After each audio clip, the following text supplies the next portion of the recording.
complex process, but in principle, it goes in terms of NIH allocating a large amount of the budget, which is in the billions, to fund extramural research, which is in the universities like UMD.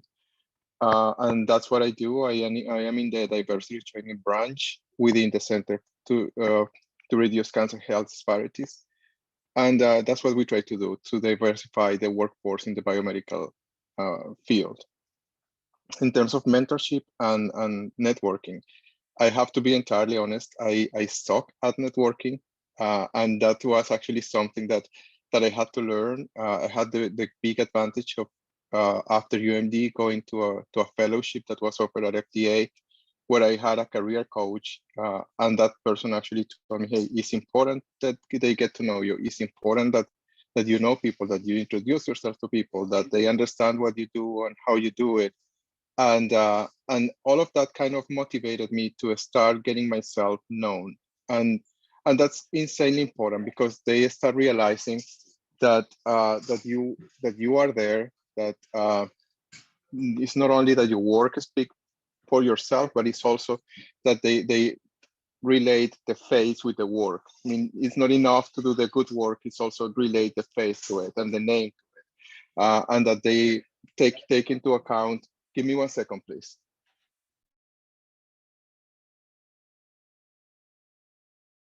Sorry, I'm also in the middle of a moving, and everything is happening here at the same time. I apologize. So how important it is that they get to know what you do, and to connect that to the person. And I've noticed that even in the federal government, when processes are supposed to be very transparent, and processes are supposed to be kind of a selection by merit and all of those things. And it ends up being that it's also important that they know you. In terms of mentoring, I have had great and bad experiences in terms of mentoring, and I've learned from both. And I do think that one of the big lessons for me has been advocate for yourself, because no one else is going to do it.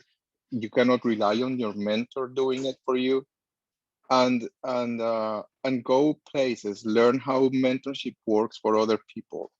Try to see what is the mentorship style that you require. Let that know to your mentor. That's what I've been trying to do recently, and it has worked very well for me. I didn't do it in the past, and I suffered from it.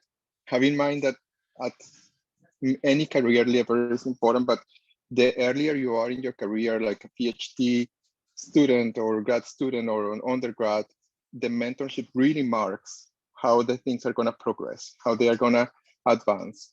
A terrible mentor for in your grad school is going to mark a very unsuccessful productivity in terms of papers and in terms of getting your dissertation done and getting all of that finished. So those are the lessons that I learned. I'm more than happy to share anything that you guys require. If you are interested in the government, I know that you did some government intro before, but if you feel curious about how to get into the government, which is a bit of a complicated and tortuous process, please don't hesitate to reach out to me and let me know. And I'm here. So thank you so much for being here and to be interested in what we have to say. Wonderful. Thank you for quite an introduction. It's nice to meet you. Ian, would you like to go next? Sure. Thank you. And thanks, Mauricio, for that introduction, because I parallel a lot of his story. I came to UMD for graduate school in 2008, and I finished my PhD in biochemistry in 2014. At that point, I stayed on for about another year at UMD, finishing up research I had because I had a fellowship that allowed me to get a job with the US Department of Energy, which is where I am now. I am a technology manager with the Bioenergy Technologies Office. In that role, my job is similar to what Mauricio described in his office. My job is to help DOE figure out what it's going to do with its R&D funds. So every year, Congress gives the Department of Energy X billion dollars amount of money and says, spend it on this kind of research. But they're very general, like spend it on bioenergy, not specific stuff. So it is the job of me and my colleagues in the office to read up on the literature, know the people in the field and the academics in the field and everybody, such that we understand what the state of that technology is and where the research barriers and R&D needs to overcome hurdles to getting bioenergy technologies, or if you're in the solar technologies office, fuel cell, what have you, things to get those technologies into market. And my job is to basically figure out, okay, that's a barrier we need to attack. So for example, genetic engineering of a certain anaerobic microbe, then we might put out a funding opportunity announcement to target that particular microbe, where we say, we'll give you $2 million for a 3-year research proposal that targets XYZ type microbes. And then, you know, my job, once we give that money out, is to manage the project cooperatively. So DOE can first ensure that the awardee has all it needs to carry out the research, and that DOE is getting the R&D questions answered that they're interested in. So that's my role now. In terms of, I think it's, I'm trying to put myself in your shoes in this panel. How did I get here? I told you about grad school and stuff, but I entered grad school not sure I even wanted to do grad school at first. The only reason I figured out I wanted to do it was because right beforehand, I had an internship at the end of undergrad where I figured out, oh, I really like doing research. Maybe I should try this grad school thing. I got in there, found I really liked doing research, but by the time I was about 2/3 of the way through, I realized that while I love doing research, my boss looks like he's gonna he's aged 5 years in the past 6 months while he's been grant writing. So I looked at that as something I didn't really think I wanted. Let me try something else. So in terms of networking type activities I did, I never really got much use out of straight up like schmoozing at a bar, for example, at a conference. But the things that helped me out that I really didn't think about, and places like UMD have a lot of access to, is just people that are involved in the federal government in the DC area. I happen to know a lot of people in the area, and they clued me into something called the Presidential Management Fellowship. And it's a 2-year fellowship that basically fast tracks you into the federal government. I was able to secure that fellowship and because I knew it was happening and the kind of people they're looking for and how to sell myself to it. So once I got that fellowship, I was able to get in and get in the position I'm in now. So in terms of networking, I would say, don't look just to network within your own narrowly defined, like, I'm a scientist that works on X subject. I need to network with those scientists. I would branch out. In terms of mentoring, you know, we've all had good and bad mentors. And I feel like the best mentors I've had are the ones that have very specifically let me fail. Like, there have been times where I've tried something and my mentor supported me, allowed me to try it, maybe advised me it's not going to work, but still let me go for it. And then I failed, and I learned a lot of lessons that way. So I would say look for mentors that aren't going to mandate the exact things you do. They're more going to suggest and give you an honest opinion, but let you try stuff. I also found that in terms of mentoring, I got a lot of value out of being a mentor myself. I've been I've mentored a lot of undergraduate and graduate students at the Department of Energy. We take summer interns, and I got a lot of learning how to teach them about my job and my subject matter expertise. But so I gained a lot of understanding by teaching them. So I would say that an opportunity where if you have the opportunity to be a mentor, take it. It can teach you a lot about yourself and how you learn. I would also go back to stressing that if you're interested in something like the federal government, is, as Mauricio said, it's very opaque in terms of how to get in. I'm more than happy to discuss further.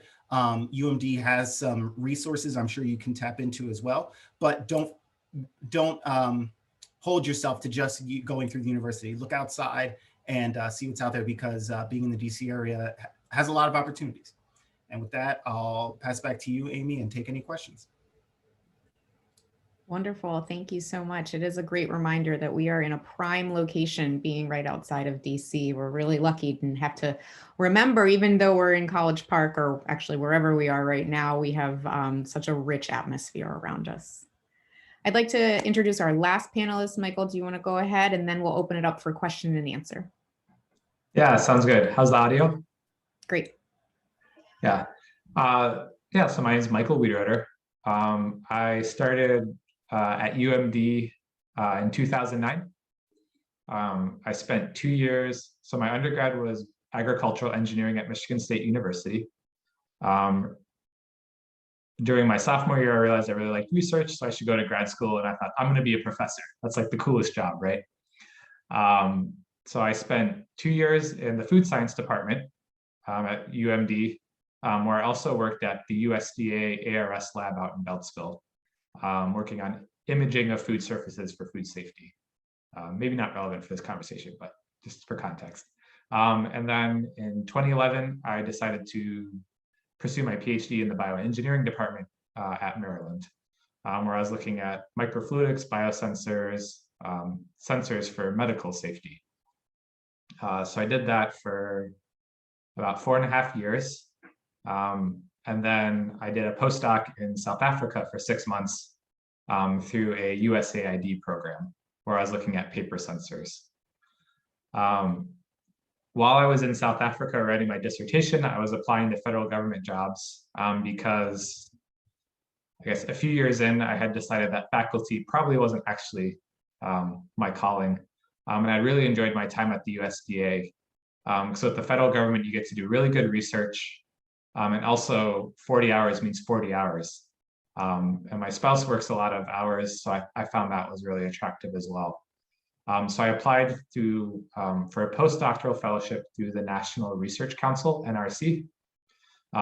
They sponsor a lot of opportunities, especially within the Department of Defense and a few other government agencies, and looked up for mentors and ended up applying to 2 opportunities. One was basically the person who funded my PhD. They were out of Frederick, Maryland at US AMRID. And then the other person I applied to was up in Natick, Massachusetts, outside Boston at the US Army Development Command Soldier Center. And someone who was a graduate student at Michigan State while I was a bachelor student at Michigan State worked there. So we connected, and I ended up choosing that opportunity because that's where all the food research for the military is done. So I took a postdoc with the US Army in Natick, Massachusetts, in the Boston area, which was great because I figured if it didn't work out, I live in Boston, I'm a bioengineer, so that's a fantastic place to be too. And I worked there for 2 years as a postdoc, really liked the position, and then ended up turning into a civilian, so a full-time government employee about 2 years in. And I've been in that role for about 3 years now. And in that role, I wear kind of 2 hats. So one is to do original research, and then the other is to supervise collaborators, which sounds like a lot what Mauricio and Ian do. So give out money to collaborators to do original work. And so that's where I'm at right now. I really like it because 40 hours means 40 hours, and I have a 2-year-old. So that's been really helpful for family life. So I guess the other things were networking and mentorship. So yeah, so DC area, a lot of my classmates in bioengineering are now at FDA, Naval Research Laboratory, Army Research Laboratory, NIST. So Maryland's really great because that geographic proximity helps you a lot if you want to get into the federal government.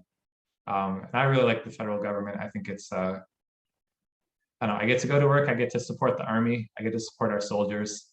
And I also have a really good work-life balance, which is really nice, while still doing interesting science. In terms of mentorship, I think I've had all sorts of mentors between professors and my mentor as the postdoc as well. And I really echo what Mauricio was saying, where it's most of my mentors have been very hands-off. So advocating for yourself is really important. And I guess managing your manager. So understanding what motivates your mentor and being able to make them happy while also kind of learning what you can from that relationship. And one of the things I really enjoyed as a graduate student was mentoring undergraduate students. I really enjoyed that experience. It's probably part of why I wanted to be a professor in the first place. And what's nice is in the federal government, I've been able to do a little bit of that. We've had an undergraduate co-op and we've had some graduate students we work with. And hopefully as I get more experience, I'll be able to set myself up to do more of that mentoring type of experiences. But I think it's really important, yeah, to let to choose mentors that let you fail, let you kind of choose your own path. And then also to try to get some mentoring experience yourself. I think there's, for those of you who have been teaching assistants, you realize you never understand the subject as well as you do when you actually have to teach it to somebody, as opposed to when you're taking the class. So putting yourselves in that kind of position is really helpful too.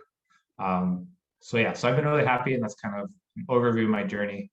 And I think that, yeah, I also echo that getting into the federal government is hard, just because it's not as easy as going to usajobs.org. It really is about making a connection and kind of having the right timing, and being really intentional about it.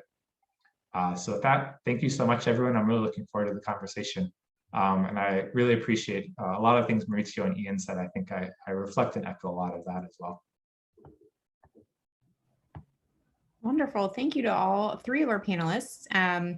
So next we'll move on to the question and answer portion of our panel today. So there are a few ways you can ask a question. You can either put it in the chat if you'd like, and Simone, as our Zoom support person, will help relay the chat questions. You can also use your reaction button and like raise your hand. If you have a question, I will do my best to call on you. And then I'd like to request, when you ask your question, you can turn on your camera and your microphone. And then we'll, panelists, feel free to just unmute altogether if you'd like. Okay, so to start us off, we have a question from Maria. Can you get a government job if you're not a US citizen? That's a tough, I mean, that's not a simple answer. You cannot get a full-time employment, what they call FTE, if you're not a citizen, but you can come into the government as a contractor. And there are all sorts of ways of getting in, like through a contractor. You can be the staff scientist directly through the agency you're applying to, or you can go through one of the contracting agencies like Kelly Jobs for NIH, for example. So you are employed by Kelly, but you are working at NIH. So the answer is you could, but you will not be a full-time employee, and your job, it will not be permanent, will be for a specific amount of time that can be renewed many times, but it will be limited time. I don't know if the other panelists have more different information. That's my experience so far. No, I would say that is the same experience I have, where a lot of the national lab science, the Department of Energy's national lab system, a lot of those scientists that I work with on a very regular basis, they are not US citizens, but they work at the national labs. And so they are technically not federal employees, but they are contractors, similar to what Mauricio was describing. And there are some people who I work with in contracting roles as well that are not federal employees. So officially, no, you cannot be a federal employee, but plenty of the people I work with every day are not officially federal employees. Yep. Yeah, there's a lot of contractor jobs. And in fact, almost everyone who gets a job in the federal government, at least where I work, was a contractor first. They were not. Because once you become civilian, there's a lot of protections, I guess. So they definitely want, most people work as contractors, and some work for a long time as contractors because that's what makes sense for their career. I will say with the Department of Defense, it's probably harder as a non-US citizen, just because there's a lot of security requirements with the position.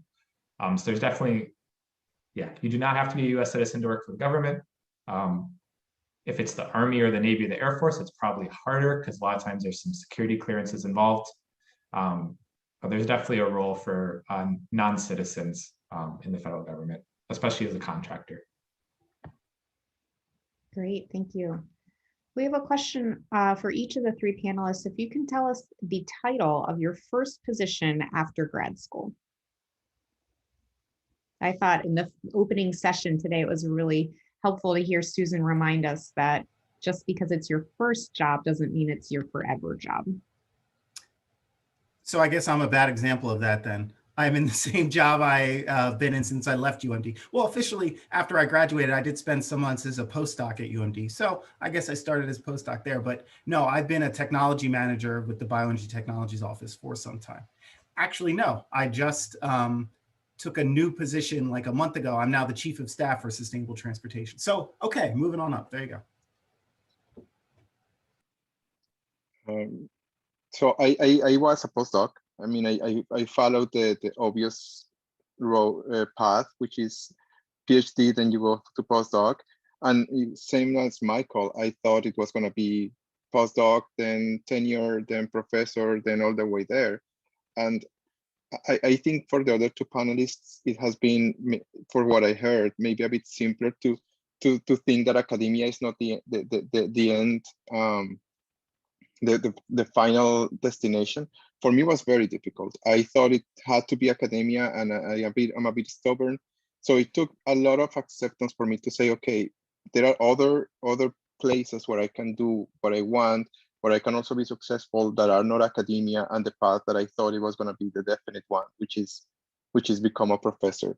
And now I'm getting to a place where I'm happy about it, but it wasn't simple. So if you are struggling with that idea, believe me, you are not alone. It's not so straight and so direct for everyone. It wasn't for me. I was a postdoc like I was supposed to be, but it started deviating afterwards, and it takes you to a good place eventually. Yeah, so my first position was National Research Council Fellow. It was basically a postdoctoral fellowship where somebody paid me a stipend, and then I showed up to work and kind of controlled my schedule. And then eventually I networked, and I ended up actually taking a full-time position with a different division than the one I did my postdoc in, just the way things lined up. So I started as a fellow, which is very similar to like other fellowships that you get in grad school. And then basically networked with the right people, and there was a retirement at a good time, and I managed to get myself into in as a full-time position after that.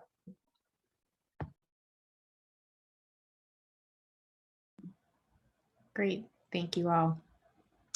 I'm curious, there's a question about resources and or programs that will help break into the government. I know the Presidential Management Fellowship was mentioned, other resources to kind of help get a foot in the door. I'll say that another one that I'm sure a lot of you are at least familiar with to some degree, the AAAS Fellowship, and I forget what all the A's stand for, but it's similar to the Presidential Management Fellowship, as in it'll get you a position in the government for a 2-year stint, and you can try different offices. But generally, the AAAS students are the smarter of the two, and that's coming from a Presidential Management Fellow. So the AAAS, that's the real money one. Yeah, I think that one of the best ways to get into government is through a fellowship. I came through a fellowship myself. I was a tobacco regulatory science fellow. Unfortunately, the fellowship is not there anymore, but I was working in the STEM work group within FDA, that's an FDA-wide, and they are going to be launching this year or next year a big FDA fellowship that will potentially even sponsor visas. So it will bring people that may not even be permanent residents. So be very attentive to that fellowship that is going to be brought by FDA. In terms of NIH, each IC has fellowships for sure. I work at NCI. We have all sorts of fellowships, and within my center, there is one that is actually allows you to leave wherever you are going, work in the intramural research program, which is the research that we do in-house. And at the same time, if you're a grad student, then, for example, they pay for your tuition. And at the same time, you are working in one of the labs within NCI. Or if you're a postdoc, then you are a postdoc for whatever lab you are into, connected to, and they pay your salary there, and you are a postdoc within NCI, and that's a fellowship that you can get. It's the name of the program is the iCure program, iCure, CURE. So look at it. Again, more than happy to share my email later. I've been exploring quite a lot of the fellowships, because what I do at NCI is training at the end of the day. So more than happy to share those resources. Yeah, I would say almost every federal agency has their own fellowship program. they have to recruit. And they also want to recruit people in fellowships because it means they get 1 to 2 years to evaluate you before they start figuring out if they want to hire you full time. The program that I use that the Department of Defense uses a lot, there's two. It's either ORISE, so Oak Ridge Institute of Science and Education, which really just means that somebody has a research project and they want to bring in a postdoc, so they send money to this institute so they can then hire you. And the other one is National Research Council, and they have opportunities at all of the defense labs, and then also NIST, so National Institute of Standards and Technology. The one thing I will say is that these fellowships, they have long turnarounds. So they have like 3 months to write a proposal, and then you have 3 months to find out if you get it, and then you have 6 months. So as a student, you really do want to be working probably about at least a year ahead of your graduation date. If you wait until the day you present your dissertation, you will probably end up like Ian, who's had a wonderful career. You will work as a postdoc for a while at UMD while you're searching around, and then you'll find a great full-time position that'll be great for you. And I think the other thing that helps too is a lot of times there are points of contact on the other end. You really, really want to reach out to that person. For a lot of the opportunities on this National Research Council, people put them up and they sit around for 5 years, which means there may not be money on the other end to actually bring you in.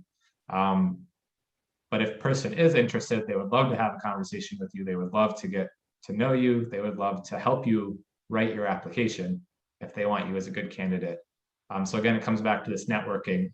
On top of every opportunity, there's someone on the other end. And if you can have a conversation with them, if you can set up a phone call or an email, it'll be massive and very helpful. That's great. A good reminder to keep in mind the timeline too.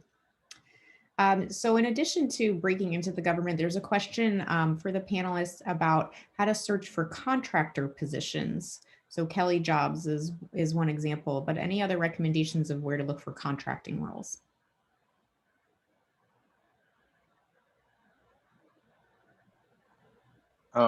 It is difficult. What I would suggest is just exploring the different agencies, the websites of the agencies. Sometimes they're calling for staff scientists, or they are calling for these kind of things. And those are different ways of calling a contractor. So you as a staff scientist will be a contractor anyway. But I actually have to say, at least this is my experience, it's very difficult to find those. I don't see them advertised so easily. You don't find them in USA Jobs as simple as you find the FTEs. So it is complicated. The good way is start exploring the website where you're interested. If you think that your call is for Department of Energy or for FDA or NIH or the White House or whatever, start exploring, because sometimes you find the gems. Like, we are looking for a staff scientist, we are looking for a contractor for this, and then they give you the link. But yeah, there is not a centralized place that I am aware of. Yeah, I would say the same. It is difficult to know what the because I've worked with the same contractors for like 5 years, but they've worked for probably 5 different companies, even though I've worked for the same people. The companies come and go, but they just pick up the same people. So it's very difficult for me to give you the names of the companies. But if you're searching, a search on something like LinkedIn for government contracting agencies can kind of give you a clue in terms of what these contracting agencies look like, and some idea of what agencies they do research with. And that might kind of point you to the right direction. So it's difficult, and you got to kind of guess and test. That's what I'd say. Yep, I would agree. LinkedIn is very helpful. Try to keep your LinkedIn profile updated. Try to connect with people as you meet with them at conferences. You never know who might be that second or third order connection. That might be helpful. And yeah, you just have to spend a lot of time Googling.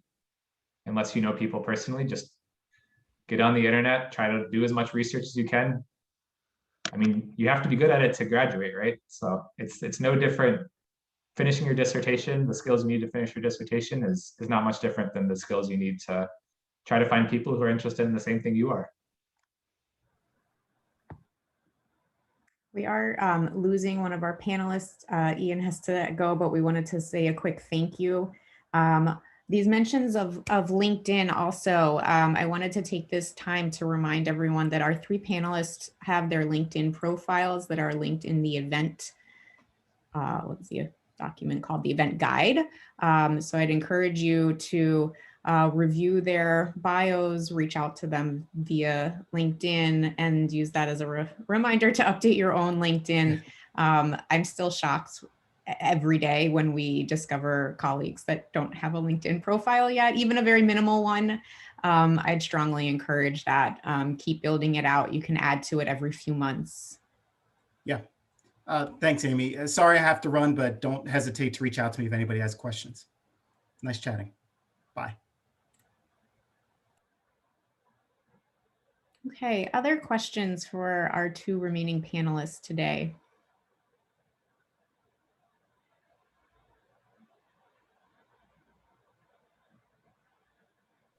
So as I was thinking about these resources for finding contractors, and it's something that I learned to do later in my career, and I should have started earlier, send emails to the people you're interested in working with. It may be the case that out of 10 emails, you get a reply to 1, but that one may lead to something. So send an email saying, hey, I'm this person, I've done this, I love your research, do you have anything? Or is it possible to meet for a chat? I had one of my fellows from my fellowship, she was the big sensei in networking. She was fantastic. And actually, she's now assistant professor in Yale, so it didn't really go bad for her. And she definitely started making appointments with everyone. She was the one reaching out for people and talking to, sending emails. Hey, I would like to know about you. What are you doing? Give me half an hour of your time to talk about your research. And so it is. This is very useful. You may not get a reply from everyone. There are people with God complex that will never reply to your email, but there are other people that are down to earth and are interested in meeting you. And maybe they are looking for someone and they haven't been able to locate the perfect candidate. So I would suggest you doing that.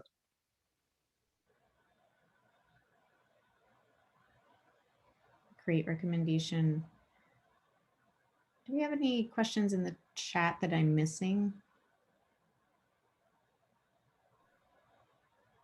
No, that's everything. Okay. I thought maybe because we still have about 15, 20. We just had one more question come in. Oh, okay. Go ahead. It literally came in as you were talking. Sorry. Let's see. There's a question about the number of applications. So how many applications, if you remember, did you send out to land your first job?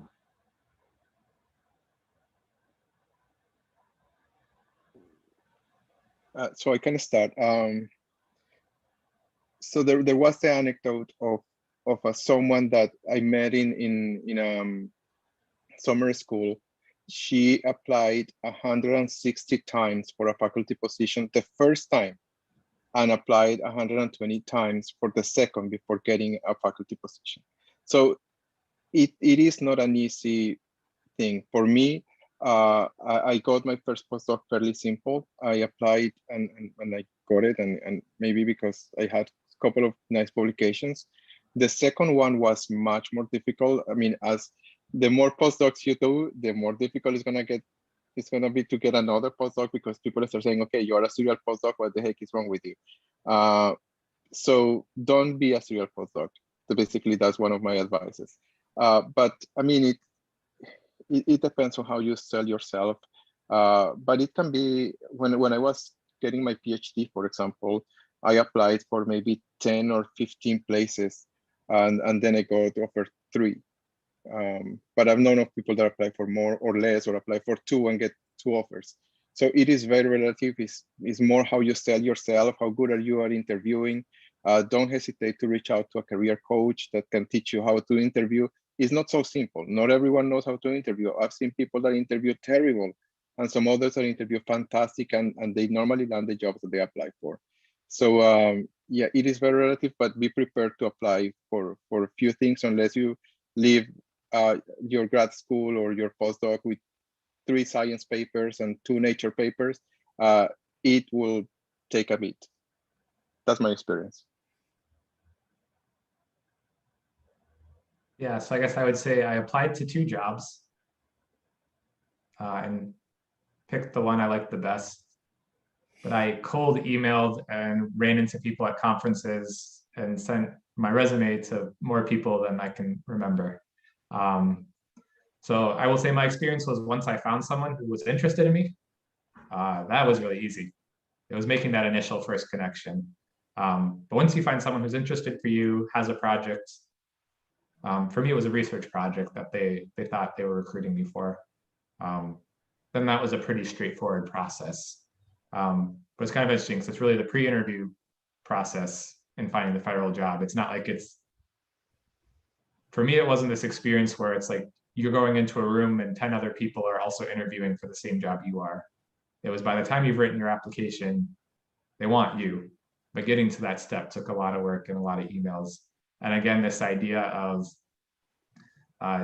just trying to start that process way before you graduate, which is tough because the process of graduating writing your dissertation is extremely time intensive and pretty much occupies your entire mind, right? Like, how do I finish my dissertation? This is my work, this is me. But having an eye on what's going on outside, what might the next step be earlier rather than later was really helpful as well. That's great, thank you. So with that, Michael, could you maybe look back on your career and think of one thing you wish you had done a little differently? Yeah. Trying to think.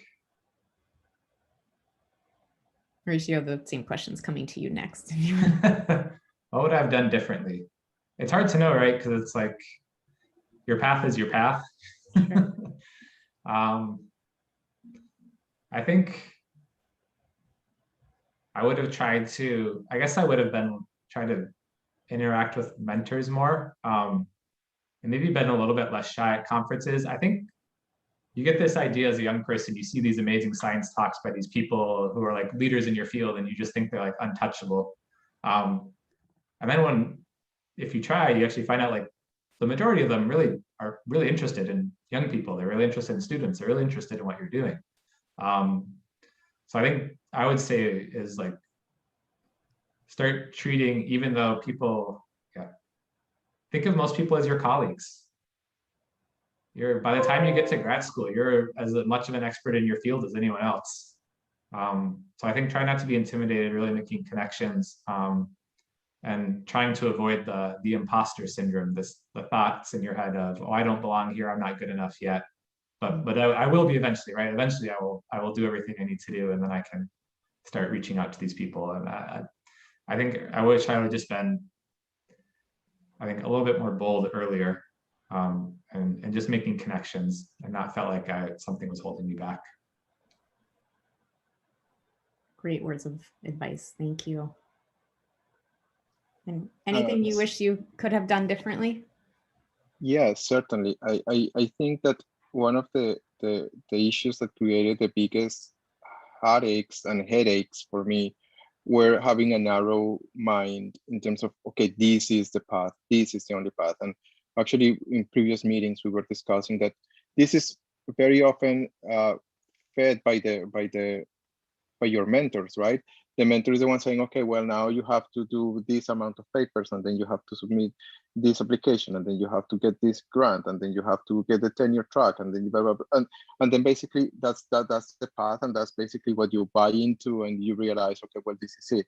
And that didn't allow me to actually think, wait, I mean, there are other things. I could go on and go to Silicon Valley if I wanted, or I could go to the federal government if I wanted. And doing a data analyst position is not less important, or is not a lesser value thing. Or working in the government is, just because you work in the government doesn't mean that you are not an accomplished scientist or an accomplished professional.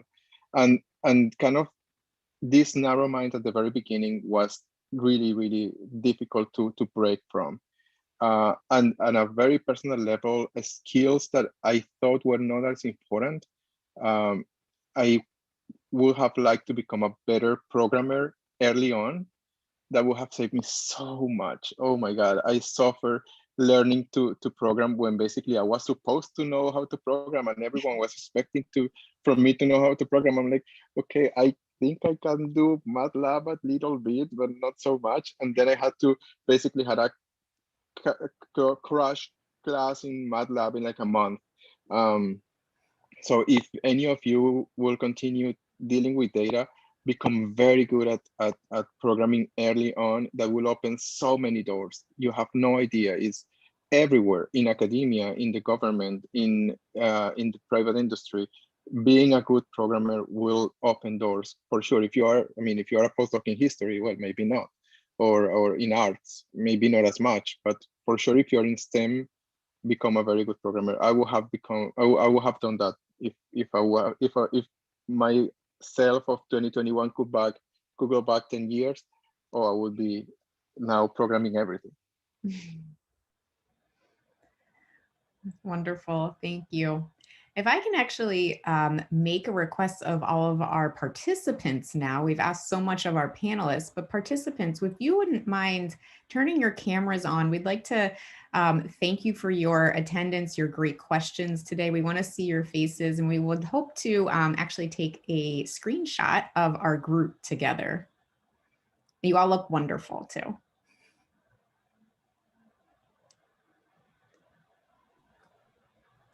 Thank you, everyone who turned on your camera. I'm going to take a screenshot. I'm going to count to 3. Everyone gives a great, warm, it's spring smile. So 1, 2, 3. Thank you. Perfect. Thank you so much. Thank you. We do have time for if there are any last questions, feel free.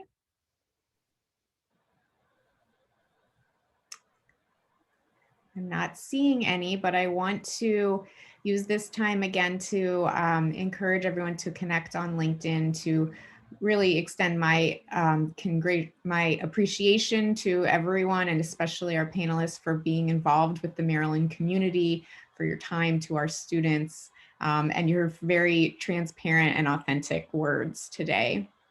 We do have a panel evaluation that we request everyone complete, because your feedback helps our program get better for the future. I'll put that link in the chat.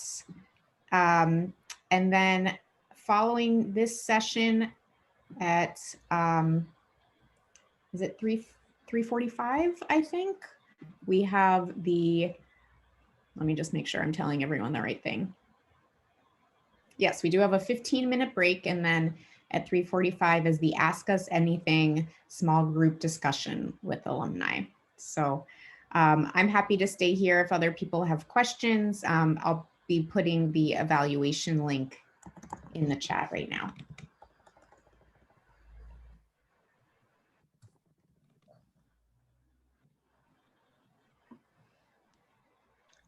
Yeah, thank you, everyone. I hope you learned something, or at least had some interesting thoughts were spurred. And good luck, everyone, with all your studies.